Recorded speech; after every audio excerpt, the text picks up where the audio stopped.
A brutal alpine wind surge slams a lone hiker into a narrow crevasse, turning every breath into a race against the storm.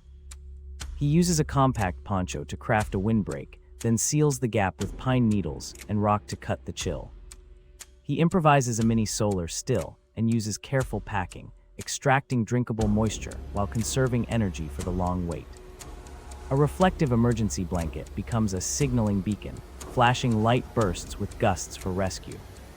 If you were there, would you risk a risky ascent or wait out the storm with shelter, signaling, and water discipline?